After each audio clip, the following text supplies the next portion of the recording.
Satu sisi kata itu mengantarkan kita, tetapi dia tidak bisa membuat kita sampai kepada hakikat. Nggak bisa. Jibril itu bisa mengantar Rasulullah sampai di depan Sidratil Muntaha. Tetapi Jibril tidak bisa masuk ke Sidratil Muntaha. Nggak bisa. Ya, yang bisa masuk Sidratil Muntaha adalah keheningan Rasulullah. Sebetulnya kan sholat. Pakai lahiriah nggak? Ya, pakai kan? Iya. Allahu Akbar aja butuh lidah bergerak, butuh bibir untuk bergerak. Itu namanya. Tetapi sadari bahwa indrawi itu hanya daratannya, dia belum lautannya. Orang itu kalau memaksa diri berarti rumangsane nek iso itu karena dirinya. Biasanya orang kayak gitu memaksa diri karena rumangsane iso itu karena dirinya. Padahal bisa itu karena Allah. Ya memang belum waktunya, ya sudah nggak apa-apa. Makanya masuk di dalam dunia keheningan itu pintu gerbangnya ngaku aja. Kalau nggak bisa ya sudah ngaku. Ngakunya yang tulus tapi gitu. Nggih ya Allah, kalau ngaku saya dereng sakit gitu. Nah ini kan terus ditulungi Allah.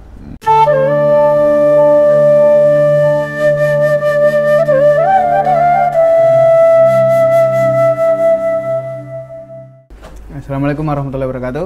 Waalaikumsalam warahmatullahi wabarakatuh. Halo teman sufi, kita kembali lagi di Rumat Ngaji Rumi sebagai terapi. Nah, episode kali ini akan adalah lanjutan dari episode sebelumnya, yaitu tentang yang menyelami perjalanan batin ya Pak. Yeah. Kita langsung saja bacakan syairnya ya. Syair dari Masnawi Rumi bait ke-571. Indrawi hanya melihat daratan karena terlahir dari tanah kering. Tetapi isanya ruh telah menapakkan kaki di atas lautan. Perjalanan tubuh kering akan jatuh di tanah kering, sementara perjalanan jiwa akan menampakkan kaki di dalam batin lautan. Karena umur kehidupanmu telah kau lewati di daratan ini, kadang di gunung, kadang di lautan, dan kadang di padang. Tapi di manakah kau akan temukan air kehidupan? Di manakah kau membelah ombak lautan? Ombak daratan hanya imajinasi, konsep dan pikiran kita. Sedangkan ombak air keabadian adalah kesirnaan, mabuk dan kefanaan.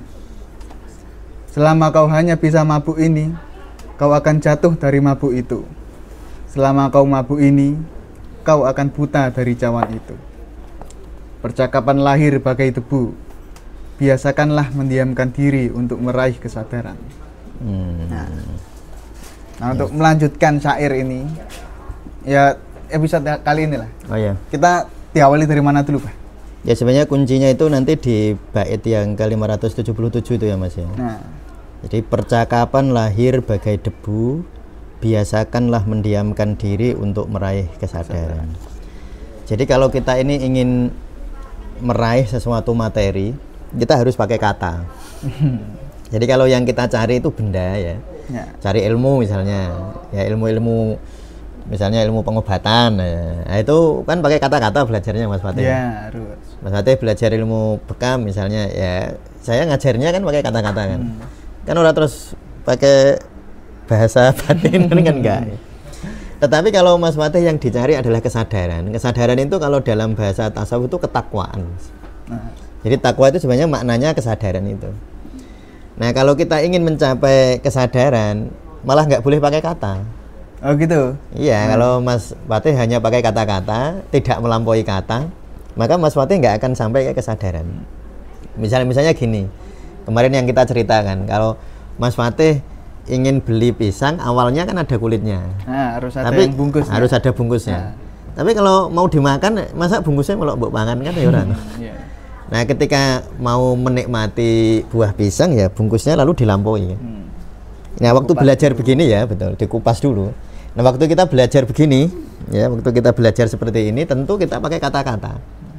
Tetapi nanti di dalam prakteknya, di dalam riyadhahnya justru nggak boleh pakai kata, harus pakai keheningan.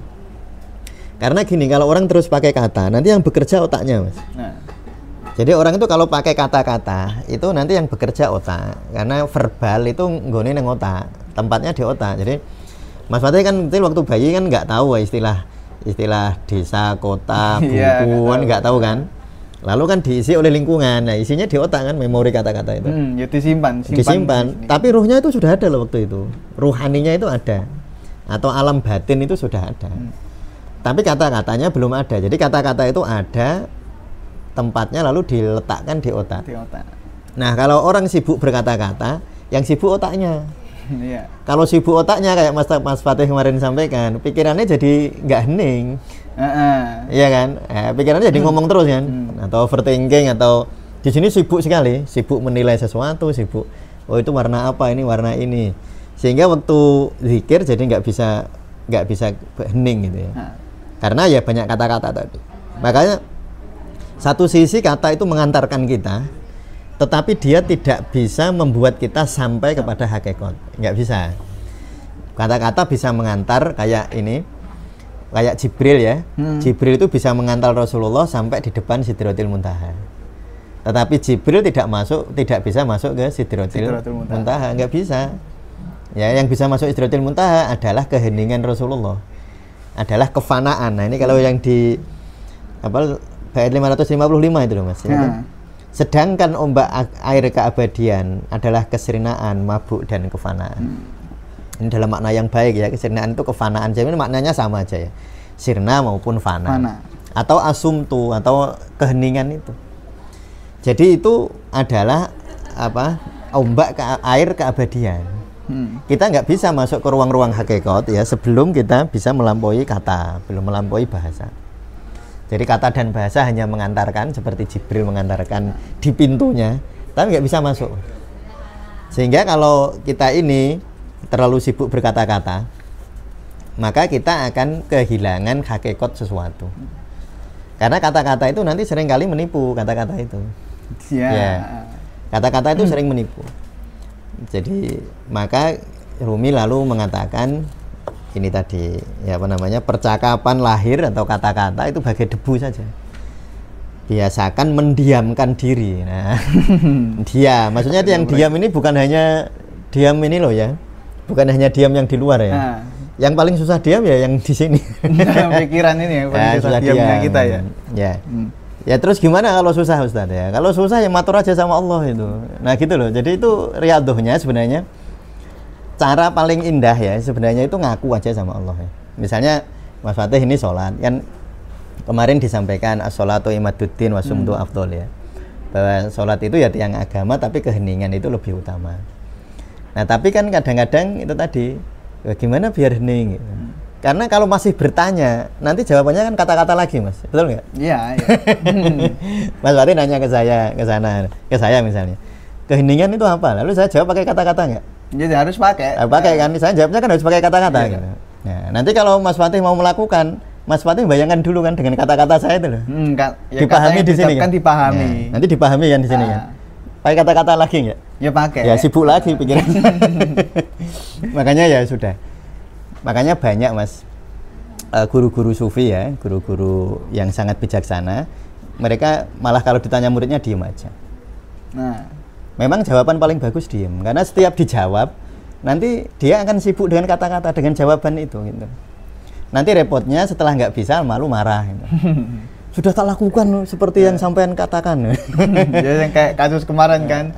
Betul. Karena kalau dia mau dapat nikmat harus dalam keheningan gitu. Ya betul. Dia kok hening tapi nggak dapat malah marah. Ya, gitu. Berarti belum hening ya.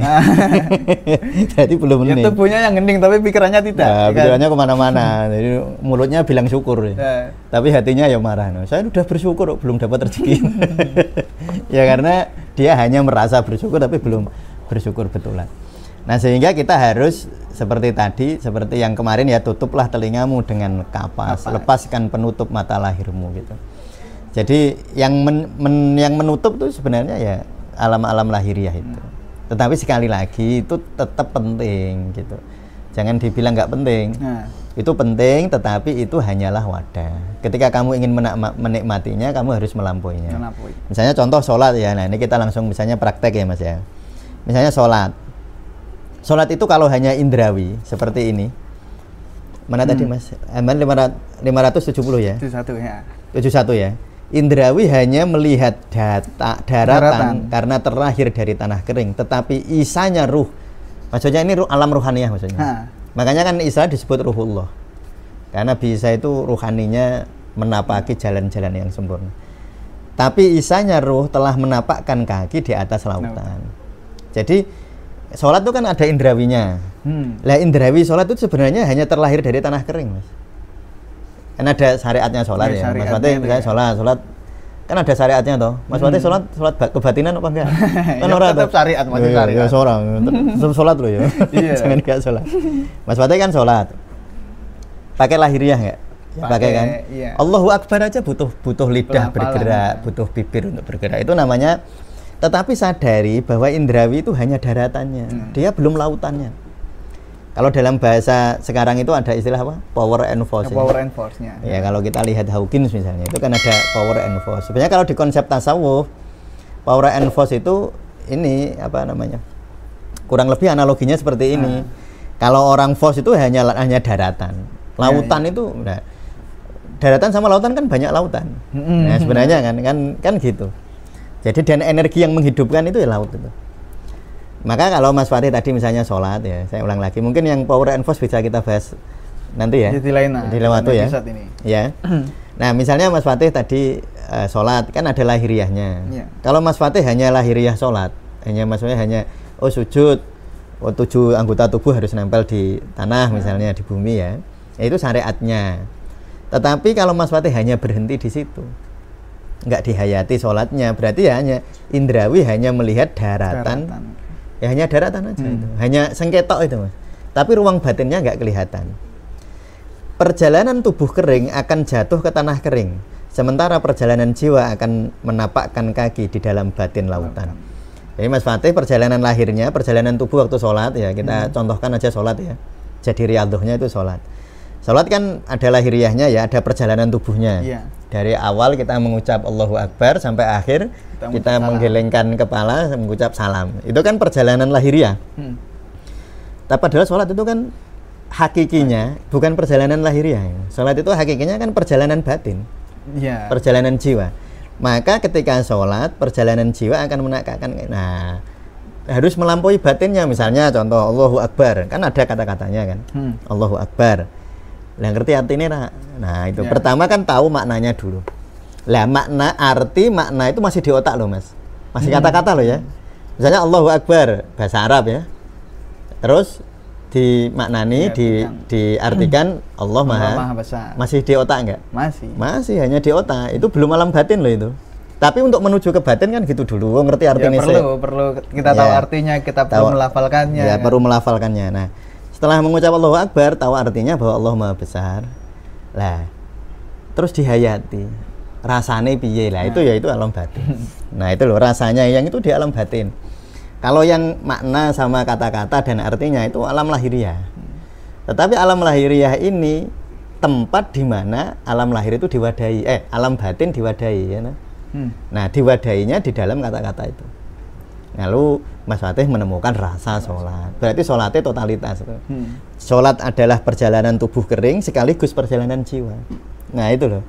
Jadi jangan terus ya terjebak dalam aku tak alam batin saja. Sholatnya cuma dihayati nggak pakai kata-kata. Yaitu tadi baliknya seperti analogi mau beli pisang hanya dikasih isinya nggak ada kulitnya. Nanti kan terjadi pembusukan. Nah karena umur kehidupanmu telah kau lewati di daratan, kandang, gunung, kadang di lautan, dan kadang di padang ya. Kadang-kadang kita itu hanya ini apa namanya belum betul-betul istiqomah gitu. Belum betul-betul istiqomah perjalanan lahiriah dan batiniah. Nah itu Mas Fatih. Ya.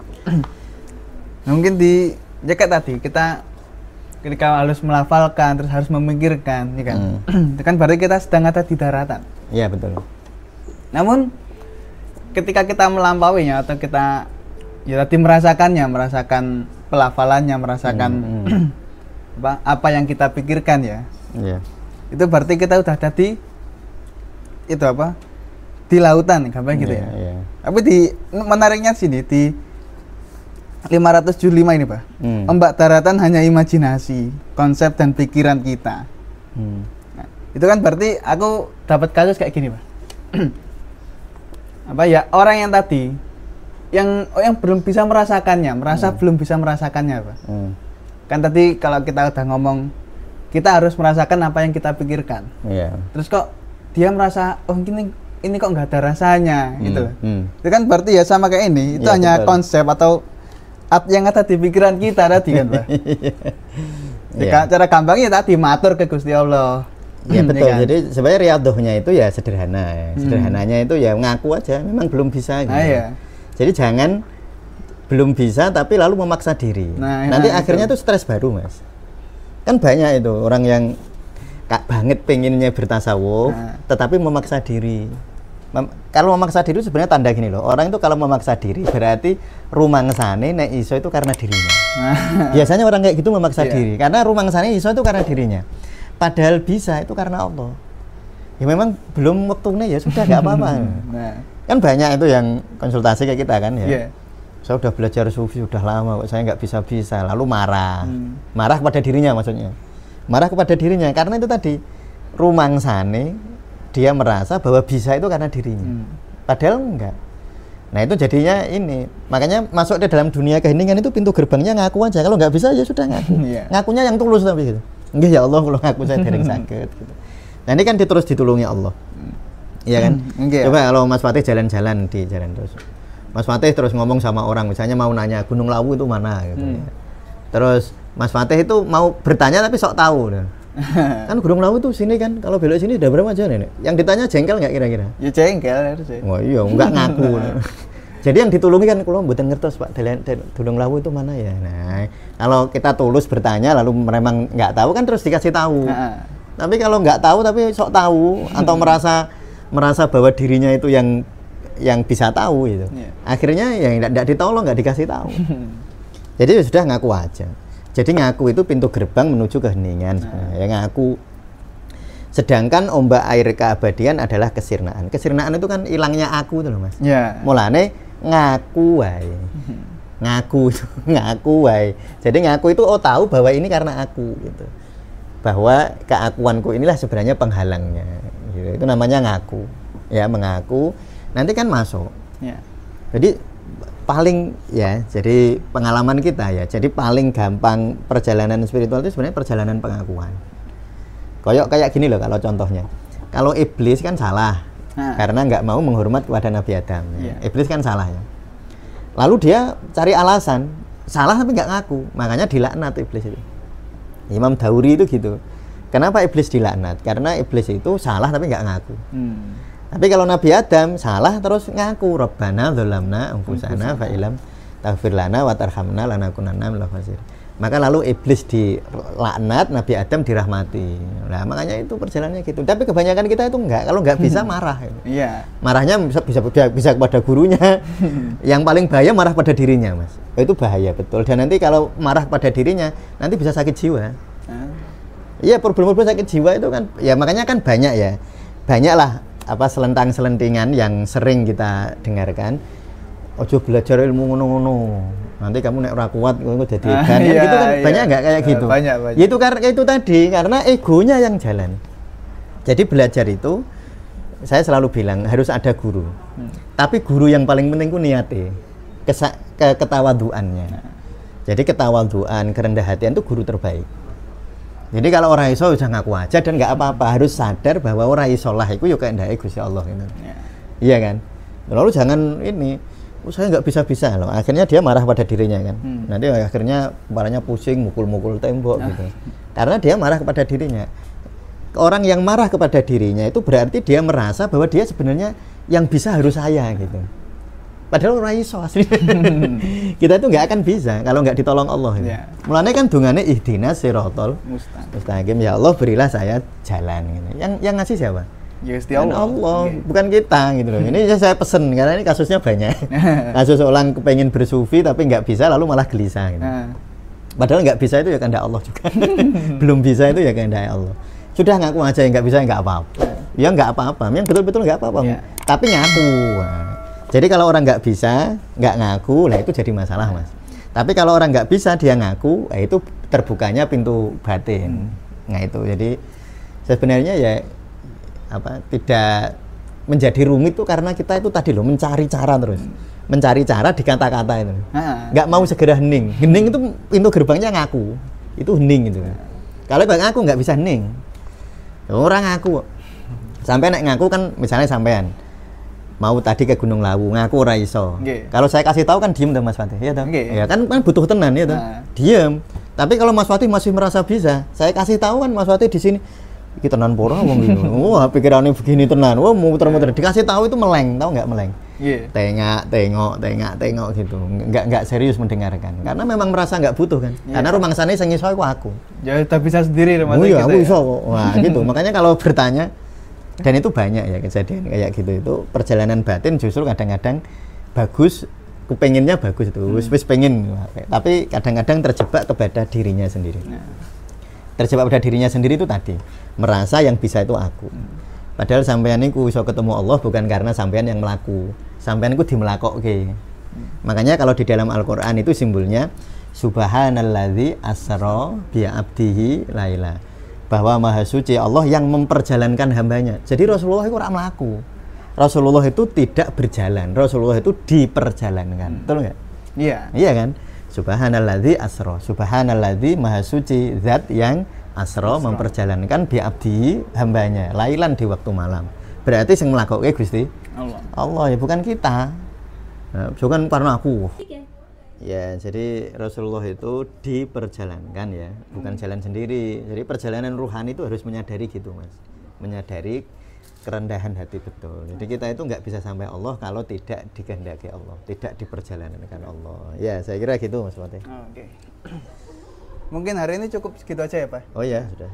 Nah, untuk teman-teman sufi ya, percakapan atau ya perjalanan pikiran itu ibarat kita berjalan di daratan tadi ya Pak, kalau kalau kata Rumi. Tapi untuk menyelam ke perjalanan batin kita perlu untuk berjalan di lautannya tadi. Nah, bagaimana cara kita untuk menyelami perjalanan batin? Kalau belum bisa, salah satunya tadi ya kita ngaku kepada Gusti Allah kalau kita belum bisa. Nah, karena pengakuan tadi salah satu cara untuk menuju keheningan. Ya betul. Mungkin cukup segitu ya. Assalamualaikum warahmatullahi wabarakatuh. Waalaikumsalam warahmatullahi wabarakatuh.